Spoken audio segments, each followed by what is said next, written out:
이영훈님 원작, 모두에게 편한 결말을 위하여. A라는 지인에겐 나이 차이가 크지 않은 막내 오빠가 있다. 아니, 있었다. 이젠 고인이 되었기 때문이다. 저번 주 A가 오빠 장례식장에 다녀왔다며 내게 이야기를 꺼냈다. 삼가 고인의 명복을 빌며 내가 들은 A와 막내 오빠의 어린 시절을 잠시 이야기해보겠다. A가 막내 오빠에 대한 이야기를 할 때면 항상 욕설이 난무했다. 오래전 일이라 왜곡된 기억과 다소 과장이 있겠지만 그런 사항을 감안하더라도 막내 오빠라는 인물은 쓰레기였다. 아무리 너그럽게 봐주더라도 사이코패스 수준의 쓰레기였다. 고인을 이런 식으로 표현하는 건 도덕적이라 할 수 없지만 그래도 쓰레기는 쓰레기다. A의 집안은 그리 형편이 넉넉하지 못했다. 아버지가 열심히 일해서 힘겹게 구한 월세집에 아빠, 엄마, 막내 오빠, 그리고 A, 이렇게 네 식구가 살았다. 엄마도 인근 식당에서 일하며 적으나마 살림을 보탰고 아직 중학생인 A 역시 돈을 벌지는 못했지만 투정 부리지 않고 아껴 썼다. 모든 식구가 근검절약을 하며 열심히 모으는 반면 막내 오빠라는 인물은 손 한 번 도와주는 것 없이 항상 돈 타령에 속을 썩였고 잔소리라도 들으려 치면 이놈의 직구적 타령을 하며 집을 나가버렸다. 특히 대입시험을 망쳤다며 재수를 하는 바람에 집안 살림을 축냈고 분위기는 항상 침체되어 있었다. 결국 학원비 문제로 아버지와 오빠가 다툰 끝에 오빠는 집에서 공부하는 걸로 결정됐다. 그런 이유로 A는 집에 오면 막내 오빠와 단둘이 있는 경우가 많았다. 학원비 정도는 스스로 벌어서 다니라는 아버지의 말이 듣기 싫었던 막내 오빠의 해코지는 어김없이 어린 A에게 집중됐다. 원래 어릴 적부터 막내 오빠는 A를 아무 이유 없이 그러면서 집요하게 괴롭혔다. 그게 재수를 시작하며 더욱 심해졌다. A가 이어폰을 끼고 음악을 듣고 있는데 방에 벌컥 들어와 시끄럽다며 난리를 치고는 A를 벽으로 심하게 밀쳐 머리를 세게 부딪힌 적이 있었다. A는 눈물을 머금고 소리가 밖으로 샜나 하며 이어폰을 확인해 보았지만 아무 이상이 없었다. 그 외에도 비정상적일 정도로 날카로운, 마치 뱀이 노려보는 듯한 눈길로 밥 먹는 내내 노려봐서 A가 체하게 만들기도 하고 안방에서 TV를 소리 죽여 보고 있으면 정신 사납다며 쌍욕과 함께 TV를 꺼버리고 자기 방으로 들어가기도 했다.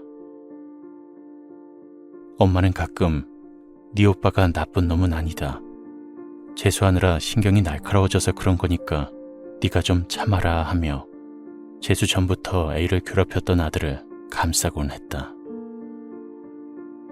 반면 아버지는 별 얘기는 없었지만 오빠가 선을 넘는다 싶으면 마른 기침과 날카로운 눈빛으로 아들에게 무언의 경고를 하곤 했다. 시간이 흐를수록 오빠의 괴롭힘은 도를 지나쳐갔고 아버지의 눈치도 슬슬 무시할 무렵 그 일이 일어났다. A가 방에서 혼자 음악을 들으며 콧노래로 따라 부르고 있는데 오빠가 문을 벌컥 열고 들어와서는 시끄럽다고 경고했는데도 또 노래를 부르는 걸 보니 아주 본때를 보여줘야겠다라며 중학생인 A의 종아리를 때리기 시작했다.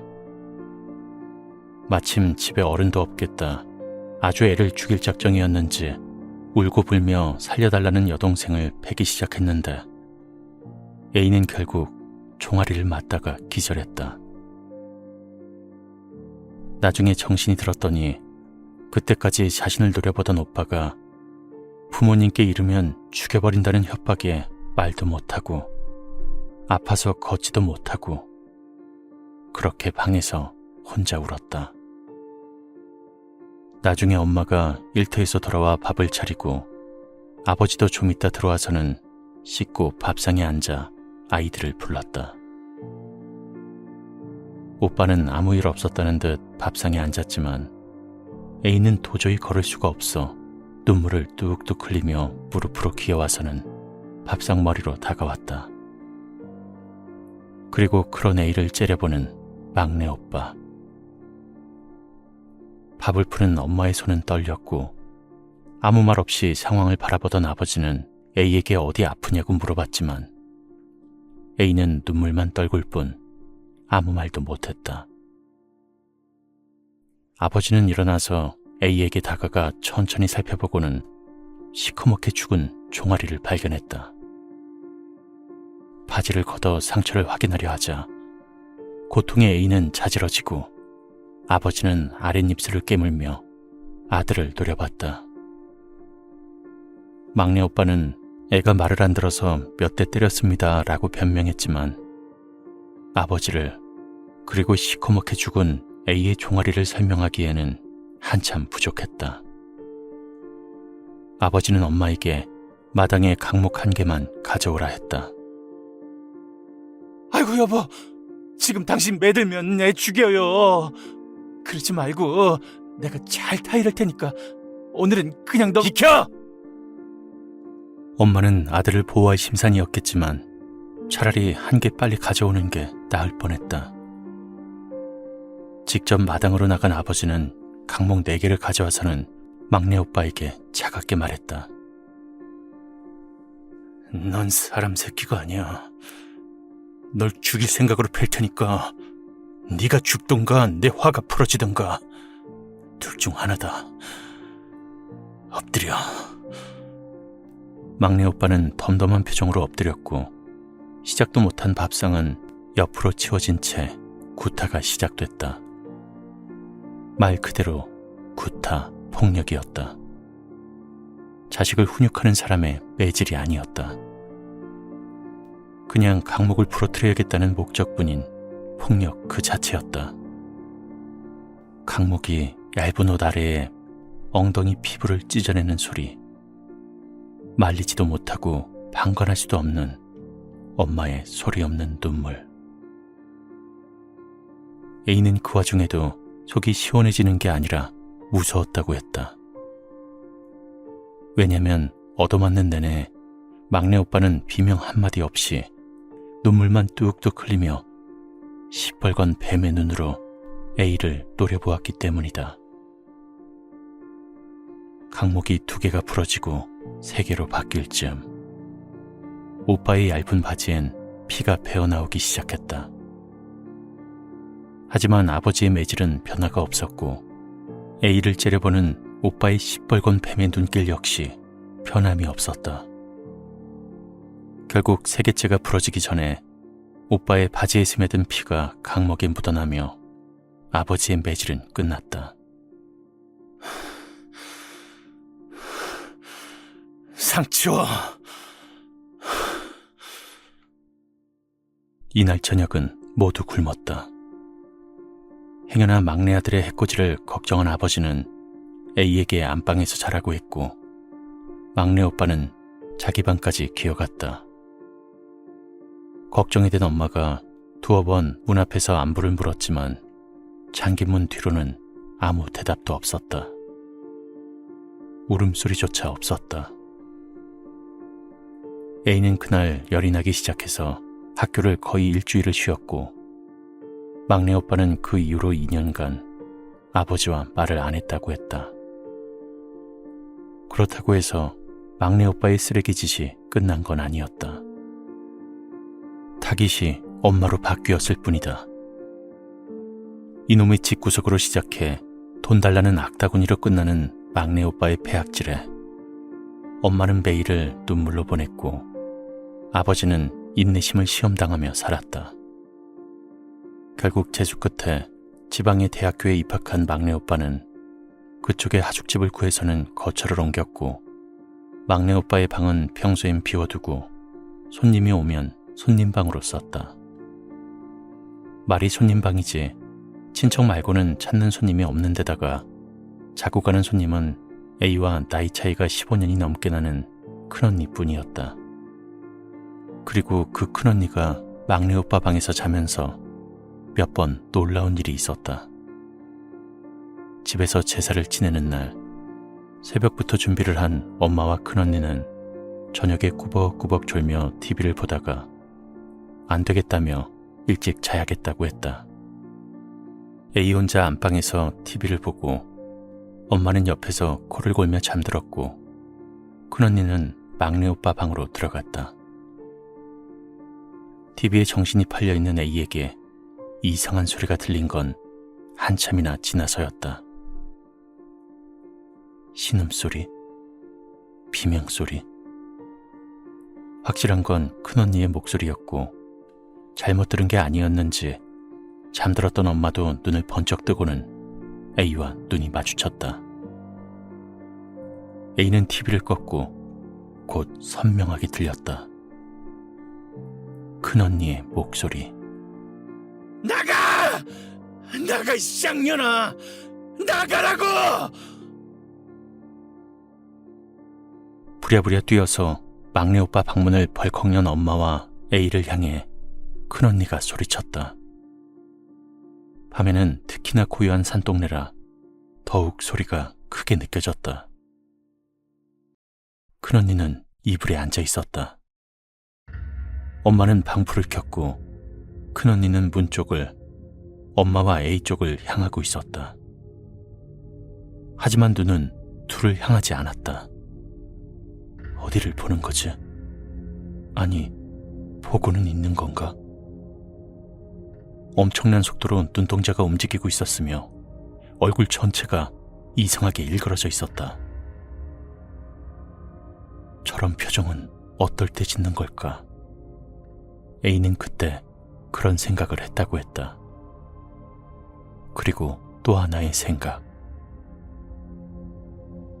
저런 표정은 어떨 때 짓는 거지? 큰언니가 저렇게 생겼던가? 다른 사람 같아. 나가라고!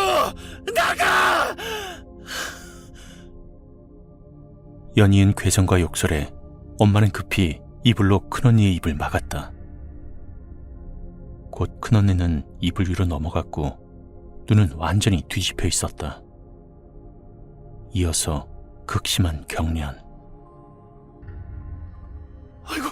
아이고, 이게 웬일이니? 정신 좀 차려봐! 정신 차려! 큰언니의 따귀를 때리며 엄마는 울부짖었다. 잠시 후 큰언니는 오만상을 찡그리며 눈을 떴다.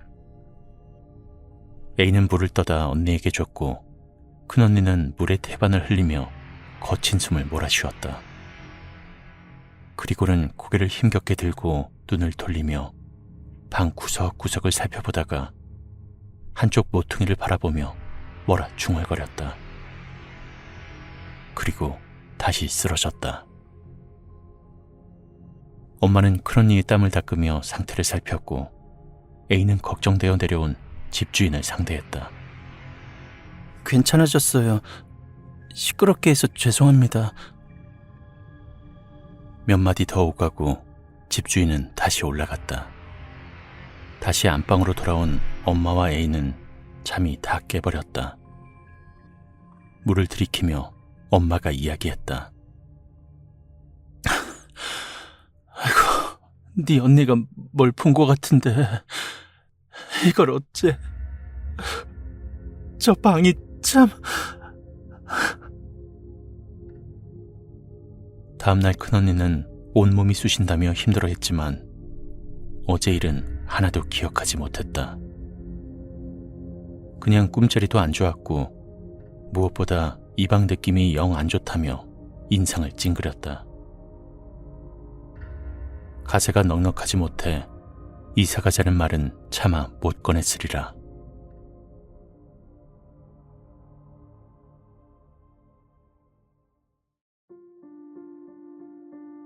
몇 달 뒤 A가 학교에서 돌아왔을 때 겨울방학이라며 친구들과 여행을 가야겠다고 돈을 받으러 막내 오빠가 집에 와 있었다. 뭔가 사왔는데 크리스마스 장식인 것 같았다. A는 오랜만에 만난 막내 오빠에게 인사 따위를 하고 싶은 생각은 추워도 없었다. 막내 오빠 역시 A를 보고는 본척 반척 방으로 들어갔다. 막내 오빠가 방에 크리스마스 장식을 거는 동안 엄마는 한숨과 함께 숨겨놓은 비상금을 꺼내고 있었다. A는 막내 오빠라는 인간을 죽이고 싶었다. 귀신은 뭐하나 저런 인간 안 잡아가고. 문득 큰언니가 저 방에서 자던 날이 떠올랐다. 큰언니는 그 고생을 했는데 저 인간은 괜찮나? 게다가 저 장식은 뭐야? 집에 자주 오지도 않는 놈이. A는 저 인간의 모든 것이 미웠고 꼴보기 싫었다. 그리고 그런 인간에게 어쩔 수 없다며 돈을 꺼내주는 엄마 역시 미웠다. 하지만 A가 할 수 있는 일은 아무것도 없었다. 방에 있다가 오빠가 나가는 소리를 듣고 조금 있다 방에서 나와서는 엄마 옆으로 갔다. 저 새끼가 뭐가 예쁘다고 그렇게 챙겨줘? 엄마는 내가 돌보는데 나를 챙겨야 되는 거 아니야? 저 새끼가 뭐니 오빠한테. 그리고 너한테 못해준 게 뭐가 있다고. 그럼 나 용돈 좀 올려줘. 저 새끼한테 준 돈 나한테 주면 효도하면서 잘 쓸 수 있다고. 그래도 저 새끼래. 오빠라고 해, 오빠. 사람 미워하면 팔자 험해진다. 뭐래, 짜증나게. A는 소녀 감성으로 살아가는 철없는 엄마가 한없이 신난하면서도 스스로에게 조금 놀란다. 못 보는 동안 오빠에 대한 공포심이 사라진 걸까? 아까 잠깐 봤을 때도 그렇고 지금 스스로 생각해봐도 오빠가 무섭지 않았다. 예전에 같이 살 때 그 뱀 눈깔 같던 눈매도 조금 부드러워진 것 같았고 인상도 조금 좋아진 것 같았다. 예전엔 무서운 쓰레기였다면 지금은 그냥 쓰레기였다. 어차피 쓰레기인 건 마찬가지다. 마음속으로는 인연을 끄는 쓰레기일 뿐이다. 그리고 며칠 뒤 큰언니가 집에 와 있었다. 엄마랑 술상을 놓고 술을 마시고 있었다. 보아하니 엄마는 잔만 받아놓고 큰언니만 소주를 2병째 마신 듯 했다. 아버지는 못 들어오신다고 미리 전화하셨고 큰언니는 오늘도 자고 간다고 했다. 저번 일도 있고 하니 안방에서 엄마랑 같이 자겠지 생각하며 A는 옆에서 안주만 집어먹는다. A가 화장실에 갔다 와보니 술기운이 얼큰이 오른 큰언니가 안 보인다. 설마 하고 보니 막내 오빠 방에서 이불도 안 깔고 자고 있다. 엄마를 찾아보니 엄마는 언제부터 주무셨는지 안방에서 주무신다. A는 잠든 엄마를 깨우며 물어봤다. 엄마, 큰언니 저 방에서 재워도 돼? 지금 저 방에서 자고 있는데. 그래. 괜찮으려나? 아니지, 안 되지. 같이 데려오자. 아니, 저건 왜 술 처먹고 저기서 자고 그래? 힘겹게 몸을 일으킨 엄마와 함께 큰언니를 깨우러 갔다. 방문이 닫혀 있었다. A는 닫은 적이 없는 방문. 큰언니가 누워있는 곳에서는 손이 안 닿았을 방문이 닫혀 있었다. A는 등줄기가 오싹함을 느꼈다. 그리고 그와 동시에 방 안에서 큰언니의 비명이 들렸다. 이게 뭐야? 이게 뭐야? 엄마가 급히 문을 열고 불을 켜니 큰언니가 공포에 질린 얼굴로 벽을 노려보고 있었다. 그곳엔 일전에 막내 오빠가 걸쳐놓은 크리스마스 장식이 창틀 위로 늘어져 있었다. 큰언니는 취한 목소리로 다시 소리친다. 집구석에 왜 뱀이 있어? 미쳤네, 미쳤어. 저녀는 또 왜 왕고고? 아이고, 정신 차려. 일단 나가자. 어서. 엄마는 어쩔 줄 모르며 다시 큰언니의 입을 막고는 방에서 나가자며 소리쳤다. 큰언니는 엄마한테 저지당한 채로 비틀거리며 뒷걸음질로 방에서 나왔다. A는 막내 오빠 방 창틀위로 걸쳐진 크리스마스 장식을 보며 조금 어이가 없었다. 어두운 방이고 솔깃이면 저게 뱀으로 보일 수도 있겠구나. 그런데 전현이라는 건 누구를 말하는 걸까? 방불을 끄고 문을 닫으려다 A는 얼어붙었다. 불이 꺼지고 방이 어두워지자 크리스마스 장식이 창틀을 타고 바닥으로 빠르게 기어 내려왔고 창이 있는 벽 구석에는 웬 여자가 서 있다. A는 다시 급하게 불을 켰다. 헛걸 본 걸까? 장식은 그대로였고 구석이고 나발이고 방엔 아무도 없다. 하지만 A에겐 다시 불을 끌 용기가 없었다. 결국 갈등 끝에 불을 켠 채로 문만 닫고는 안방으로 쪼르르 달려와서는 엄마 옆에 앉았다. 큰언니가 대접 가득 물을 마시고는 엄마에게 뭔가를 토로하고 있었다. 나 저번에 저 방에서 잤을 때 기억났어. 그때 나 자고 있는데 웬 미친년이 갑자기 튀어나와서 나한테 들어오길래 대판 싸웠잖아. 쌍년이 날 뭘로 보고 수작질이야. 근데 그년이 오늘도 있더라고. 그리고 방에 왜 뱀이 있어? 저 방 뭐야? 그 새끼는 왜 저런 방에서 산 거냐고. 큰언니는 막내 오빠가 어떤 인간인지 모르는 모양이다. 하긴 아들바라기인 엄마가 막내 오빠 흉을 봤을 리가 없지. 아버지는 원래 말이 없는 분이시고. 너한테만 그런가 보다. 네가 원래 좀 신기가 있었잖냐. 방에 있긴 뭐가 있어. 너한테만 보이는 거지. 아버지 들으시면 큰일 날라. 아니야 엄마, 저 방 장난 아니야. 내가 뭐 있다면 있는 거 알잖아. 내가 지금 좀 취하긴 했는데 헛소리 하는 거 아니라고. 엄마, 이사 갈 돈 없으면 저 방이라도 어떻게 해봐. 저기 사람 살 곳이 아니라니까. 진짜야 엄마. 뭐라니. 네 동생 올라오면 잠만 잘 자는구만. 20년 넘게 살고 있었는데 아무 일도 없잖냐. 괜히 너만 난리라니까. 큰언니가 다시 물을 마시느라 잠시 대화가 끊긴 틈을 타 A가 말했다.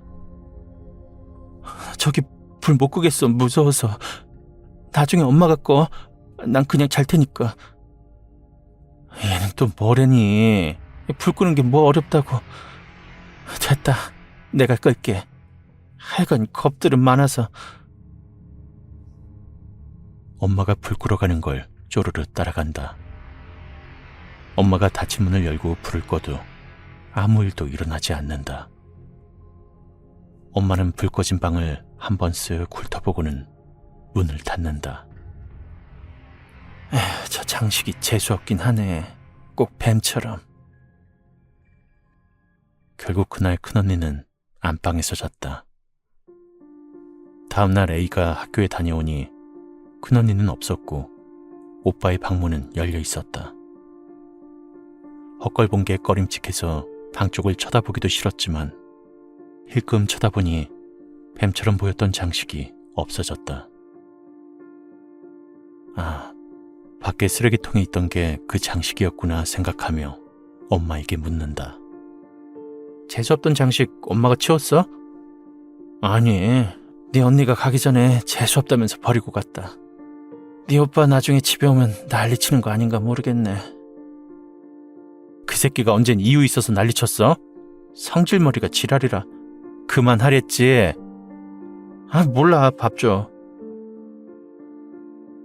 오빠가 설치한 뭔가를 버렸다는 것만으로도 속이 다 시원했다. 큰언니가 같이 살았으면 좋겠다.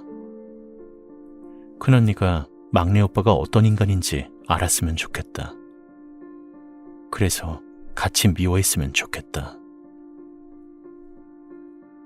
새학기가 시작되기 전에 막내 오빠가 집에 왔다. A가 있을 때 왔지만 역시 A는 막내 오빠를 무시했다. 그리고 다시 한번 확인했다. 이젠 무섭지 않다. 그냥 재수없는 양아치일 뿐이다. 공포심이 사라지자 굳이 피할 필요가 없었다. 오히려 괜히 시비가 걸고 싶다. 오빠는 자기 방에 들어가려다 창 위에 장식이 없는 걸 보고 엄마에게 묻는다. 장식, 엄마가 뗐어? 아니, 내가 버렸어. 재수 없어서. A는 시비를 걸었다. 그리곤 막내 오빠를 노려본다. 오빠 역시 그런 A를 같이 응시하더니 풋 콧방귀를 뀌며 말한다. 지랄한다. 넌 그거 못 만져. 엄마 아니면 누가 뗐지? 그 누난가? 내가 했다니까. 너 없을 때 네 방에서 자기도 했어. A는 지고 싶지 않았다. 그래서 없던 소리도 지어낸다. 사실 큰언니가 잤지만 누군가는 잔 것 아닌가. 막내 오빠는 놀라지도 않고 말을 받는다. 넌 못한다니까. 이 방에서 네가 잤다고? 아, 설아. 네가 이 방에서 잤으면 제정신일 리가 없지. 잤다고! 씩씩거리며 대드는 A를 무시하고 짐을 챙기는 오빠는 가방을 들쳐매고는 A를 방 밖으로 밀어내고 방문을 닫는다. 밥 먹고 가라는 엄마에게 손사래를 치고 A를 바라보며 이야기한다. 잘 수 있으면 잡아. 죽고 싶으면 잡으라고. 비켜. 이게? 씩씩거리는 A와 급히 밥을 차리려던 엄마를 뒤로하고 오빠라는 인간은 밖으로 나갔다. 돈 달라는 소리를 안 꺼낸 건 이번이 처음인 것 같다. 나중에 오빠는 편입을 핑계로 학교를 휴학하더니 집으로 들어갔다. 그리고는 다시 폐악질을 시작했다. 결국 엄마를 밀치고 지갑을 멋대로 들고 나가려다 아버지와 마주치고는 죽을 정도로 맞았다. A가 학교를 마치고 왔을 때 집안 꼴은 엉망이 되어 있었고 엄마는 눈물 범벅으로 집을 치우고 있었다. 말도 마라. 네 아버지가 네 오빠 죽이려는 거 말리느라. 아이고, 내 발자야. A는 엄마와 말을 섞고 싶지 않았다. 답답함을 넘어선 분노에 입을 열었다가는 실수를 할 것 같아서였다. 그리고 그날 이후 A가 자취를 시작할 때까지 오빠는 집에 들어오지 않았다. 나중에 엄마로부터 오빠가 사람이 돼서 직장생활 잘하고 결혼해 애도 낳았다는 소식을 들었다. 청첩장도 안 돌리고 결혼한 건가 싶어 역시 양아치는 어쩔 수 없구나 싶었다. 그리고 그 후로 몇 번 오빠의 소식을 들었지만 못 들은 척했다. 요즘 말로 그 인간 소식은 구속이나 부고만 전해달라는 경우였다. 한참이나 지나서 엄마가 집에 좀 들리라는 연락에 집을 방문했더니 거기 막내 오빠가 와 있었다. A는 막내 오빠와 오랜만에 만났지만 아무 감정이 없었다. 반갑다든지 역겹다든지 그냥 없는 사람 취급했고 의외의 인간이 있어서 잠시 놀란 것. 그게 전부였다. 하지만 그렇다 해서 그 인간과 같이 있는 이 공간이 달갑지는 않았다. 너무도 불편했다. 막내 오빠는 아들을 데려왔다. 부인 없이 아들만 데려온 이유가 뭘까? 궁금했지만 물어보지 않았다. 궁금함이 1초도 안 돼서 사라졌기 때문이다. 이 인간과 연관된 그 무엇도 궁금하지 않았다. 엮여봐야 내 손해니까. 왜 불렀어? 원망 가득한 눈으로 엄마를 바라보며 물어본다. 설마 이 인간하고 만나게 하려고 부른 건 아니겠지 하는 눈빛이었고, 엄마는 침묵으로 대답을 대신한다. 맞다는 소리다. 왜 불렀냐고. 이유 없으면 나 갈게. 잠깐 얘기 좀 하자. 오빠가 말을 꺼낸다. A는 오빠를 바라본다. 눈빛이 변했다. 어릴 때 뱀을 닮은 눈빛도 아니고 공포심이 사라져 만만해진 쓰레기의 눈빛도 아니었다. 다크서클이 무릎까지 내려온 전형적인 환자의 눈빛이다. 그제야 이 인간이 어딘가 아프다는 걸 눈치챈다. 하지만 그게 나와 무슨 상관인가? 싫어, 할 말 없어. 너도 인간이면 나랑 말 섞기 싫을 거 아니야. 미안하다. 근데 정말 할 말이 있어. 싫어, 나 간다. 엄마를 향해 짧게 말하고 집을 나섰다. 뒤로 엄마가 뭐라 했지만 무시한다. 이런 자리를 마련하다니. 차마 생각으로라도 저주를 퍼부을까봐 스스로가 두려워 급히 집을 나섰다. 하지만 바로 따라 나온 오빠에게 팔을 잡혔다. 짧게 할게. 1분만. 해봐.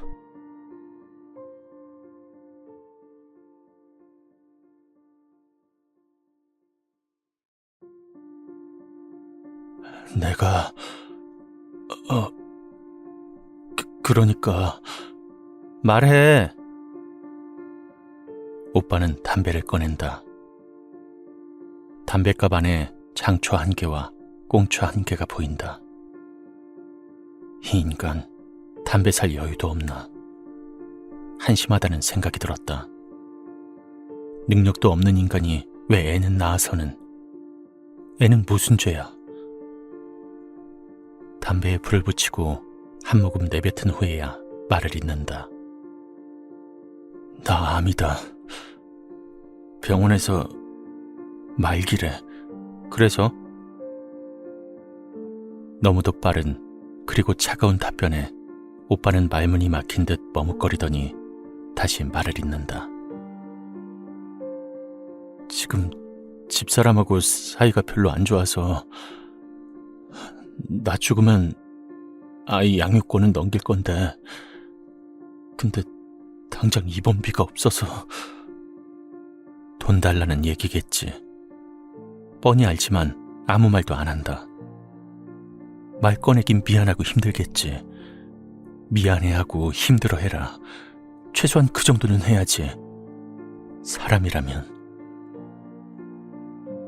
미안한데 돈 좀 빌려주라. 당장 입원하려면. 싫어, 돈 없어.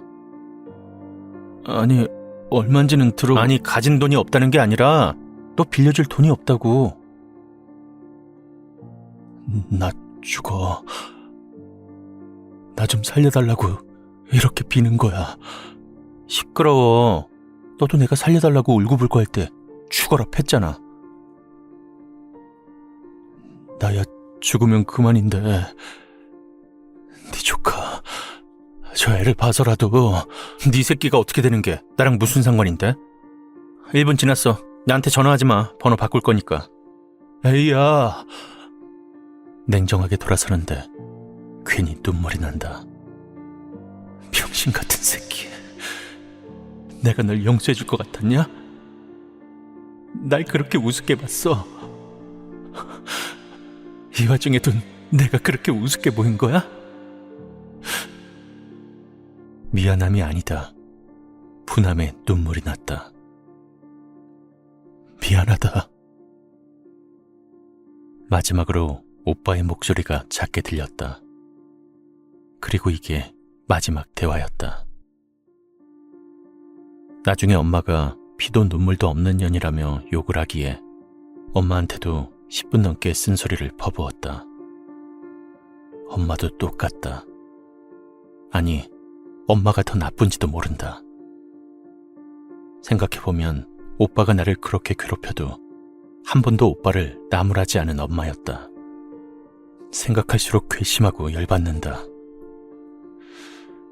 일하자. 바빠지면 감정이 무뎌지고 여유가 없어진다. 바빠지자. 바쁘게 살자. 최근에 오빠 부고장 왔는데 차마 무시할 수 없어서 갔다 왔잖아. 그랬었지. 거기서 큰언니를 만났는데 큰언니가 좀 이상한 얘기를 하더라고. 무슨 얘기? A는 잠시 뜸을 들이더니 말을 이었다. 큰언니는 그 이후로도 몇 번 집에 갔었고 오빠 방에 들어가 봤다고 했다. 그리고 확신했다. 이 방에 귀신이 있다고. 귀신뿐 아니라 뱀과 더불어 온갖 더러운 기운이 느껴진다고. 엄마도 어느 정도 느꼈을 텐데 왜 몰랐냐고 물어봤다. 네 아버지가 어떻게 일하는지 알지 않냐. 돈 버느라 단 하루도 쉬는 날 없이 그 고생을 하는데 몸이 축나도 보약 한참 못 지어먹고. 아니 그런 사람한테 집에 귀신이 있으니까 이사 가자는 소리를 내가 어떻게 하냐. 이사가 한두 푼 드는 것도 아니고 또 집 알아보느라 일 쉴 수도 없고. 엄마, 저 방에서 사람 못 살아. 아니, 그놈이 제정신이긴 해? 미친 건 아니고? 저기 사는 사람이 안 미쳤으면 그게 더 이상한 거야. 네 동생은 친구들보다 우리가 못 사니까 좀 삐뚤어진 거지. 애는 멀쩡해. 엄마도 알잖아. 걔 그러다 미쳐. 전에 보니까 A랑 사이도 무지 안 좋은 것 같던데. 둘이 아무 일도 없었어? 그냥 남매끼리 다투는 거지 뭐. 아무 일 없어. A는 거기서 극심한 분노를 느꼈다. 엄마의 우유부단함이 자신의 삶을 이토록 고생스럽게 만들었다는 생각에, 그리고 그 엄마를 지금 내가 부양한다는 생각에 내 팔자려니 하고 겨우 화를 다스렸지만 그래도 분이 가라앉지 않아 밖에서 담배로 달랬다. 따라 나온 언니도 담배를 물고는 말을 이었다. 너희 둘이 사이 안 좋잖아. 그놈이 귀신에 시달리다가 반쯤 씌어서 그렇게 된 거 아닐까? 몰라. 난 그 새끼 인간으로도 안 봐. 여기 오기 싫은 것도 억지로 왔다고. 하긴 너도 한 성깔 하니까. 참, 걔가 죽기 전에 엄마한테 전화해서 엉엉 울면서 미안하다 한 거 그건 알아? 뭐 사람이 죽기 전에 변한다더니 딱 그 짝인가 보네. 나한텐 전화 없었어. 너한테도 미안하다고 전해달랬대. 그런데 엄마가 너한테 그 이야기 했다가 또 너한테 혼날까봐 차마 얘기를 못했다더라고. 맞는 말이다. A는 아마 엄청 화냈을 거다. 어릴 때부터 쌓아온 A의 분노는 이 정도로 풀리지 않는다. 애초에 풀 생각도 없었고 오빠와의 관계를 완전 끊어버렸다. 사회적으로나 심리적으로나 말이다. 그리고 오늘 장례식장에서 아무런 느낌이 없는 걸 보고 다시금 확인했다. 하지만 오늘 큰언니 얘기 때문에 살짝 애매한 일이 생겼다. A의 기억이 있는 그 순간부터 A와 오빠는 그 집에 살았다. A가 어릴 때는 부모님과 같이 안방에서 생활했고 A 방은 고모 식구가 살았다고 들었다. 그때도 오빠 방은 오빠가 썼었고 오빠는 20년에서 25년 정도 그 방을 썼다. 언니의 말이 맞는다면 이럴 거예요 모든 긴 슬픔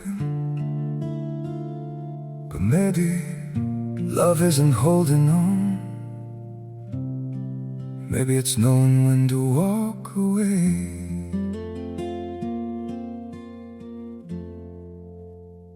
We try to hold what we're slipping through, like sand running from our hands. Every promise started losing shape. We couldn't be what we once planned. Your eyes would look right through mine, like you were already gone. We stayed too long in a fading light, trying to prove we still. 이럴 거예요. More than I can say. But maybe love isn't holding on. Maybe it's knowing when to walk away.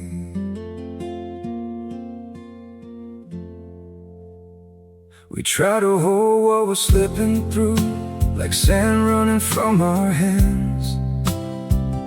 Every promise started losing shape. We couldn't be what we once planned.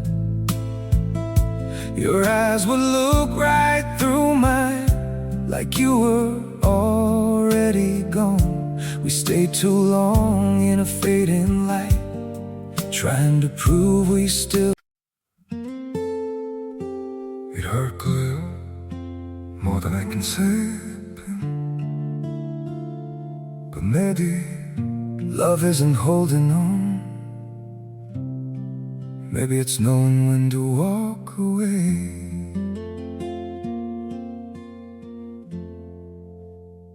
We try to hold what we're slipping through, like sand running from our hands. Every promise started losing shape. We couldn't be what we once planned. Your eyes would look right through mine, like you were already gone. We stayed too long in a fading light, trying to prove we still. 이럴 거예요. More than I can say. But maybe love isn't holding on. Maybe it's knowing when to walk away.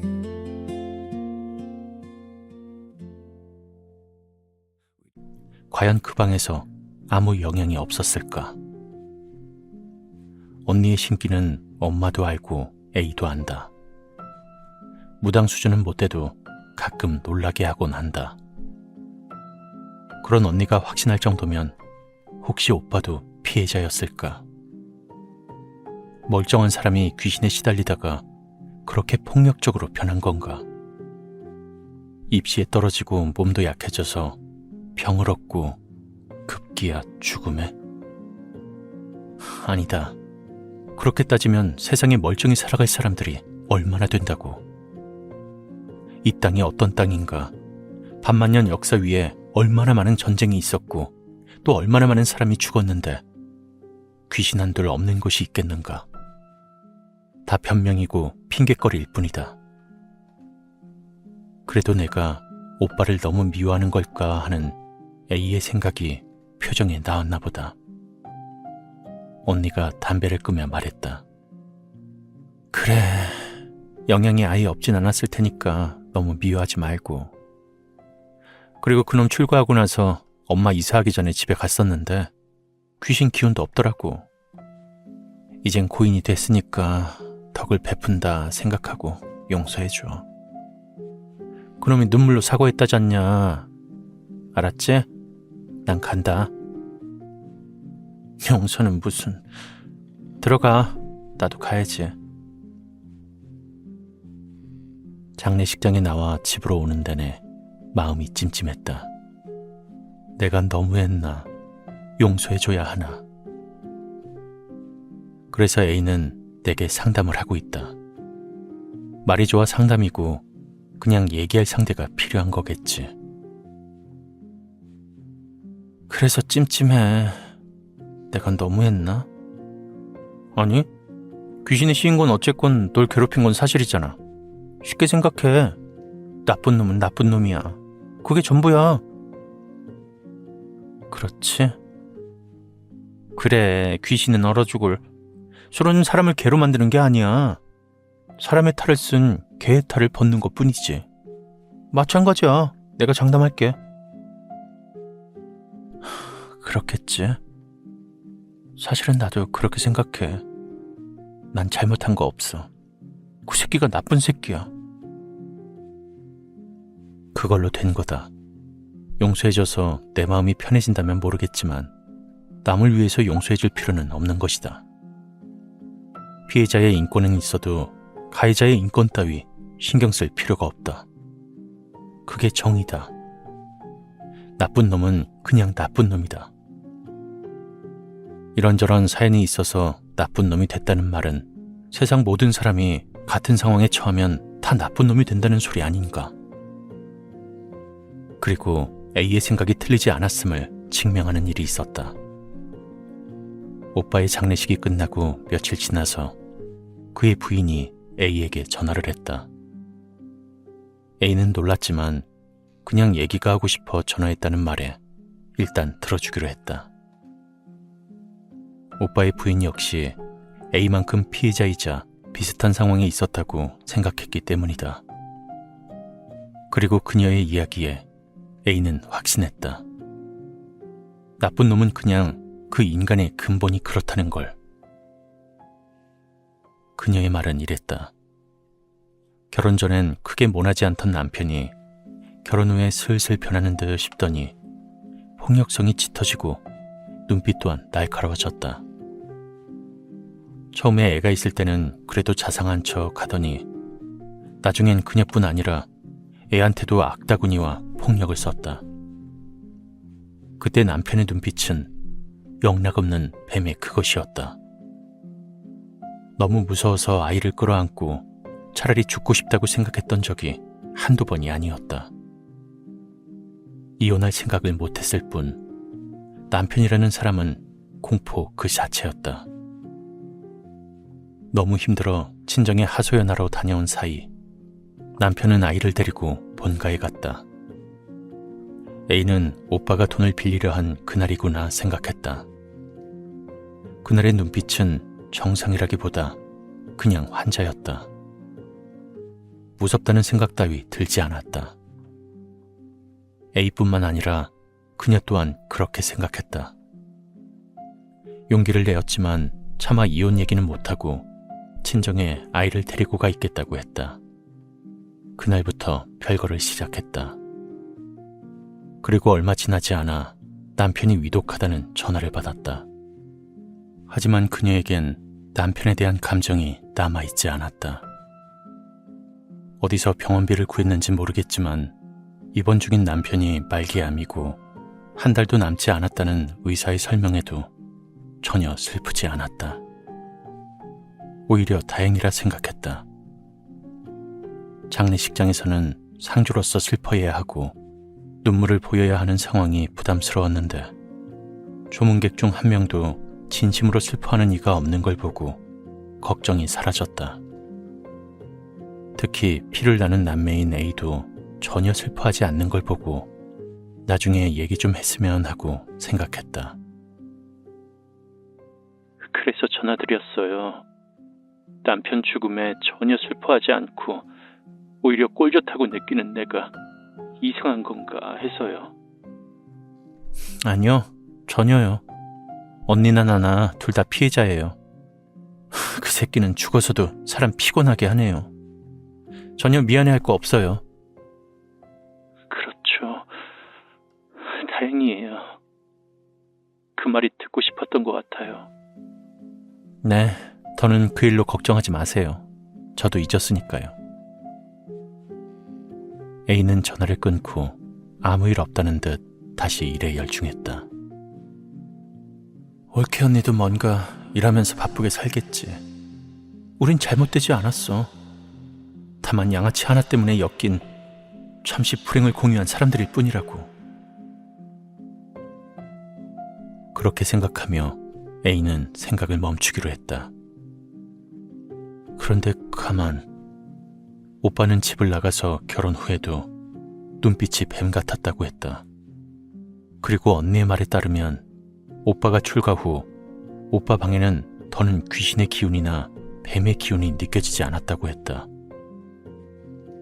만에 하나 자신을 25년간 괴롭혀오던 귀신이 자신이 집을 떠나게 되면 엄마나 동생을 괴롭히지 않을까 해서 데리고 나간 건 아닐까.